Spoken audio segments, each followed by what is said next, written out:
The United States is a multicultural society consisting of numerous ethnic groups. The majority group is what might be called racially white, descendants of Europeans who first arrived about 500 years ago. The largest minority groups are African Americans and Hispanic Americans. There are numerous other minority groups, including the descendants of the original inhabitants, the Native Americans, also known as American Indians. I have noticed that international students are often confused by the term Native Americans and misuse this term to describe native speakers of English.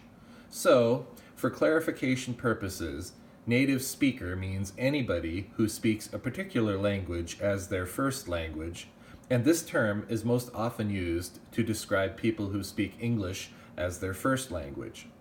Native Americans, on the other hand, are the original inhabitants of the Americas. In other words, they are the ethnic group that was living in the Americas before the first Europeans arrived.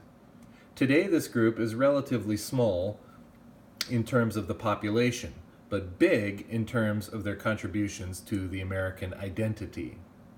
Native Americans are also called American Indians, another confusing term because there is no direct connection with India. When the topic comes up, usually somebody in the know is quick to point out the reason for the misnomer American Indian, which was the result of early settlers believing that they had landed in the East Indies, a region that was actually half a world away in Asia.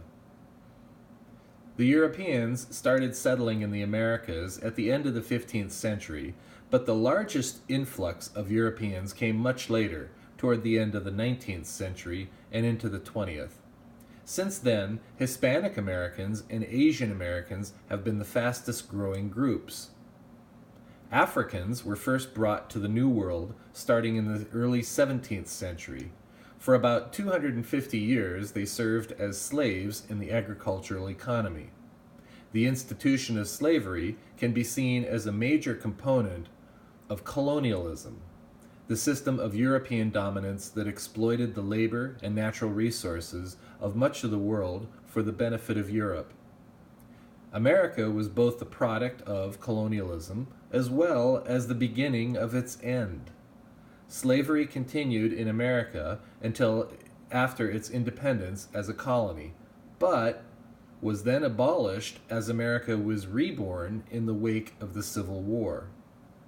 The struggle of African Americans continued, however, and reached its peak during the civil rights movement of the mid-20th century, about the time the last colonies of the rest of the world were becoming independent from Europe.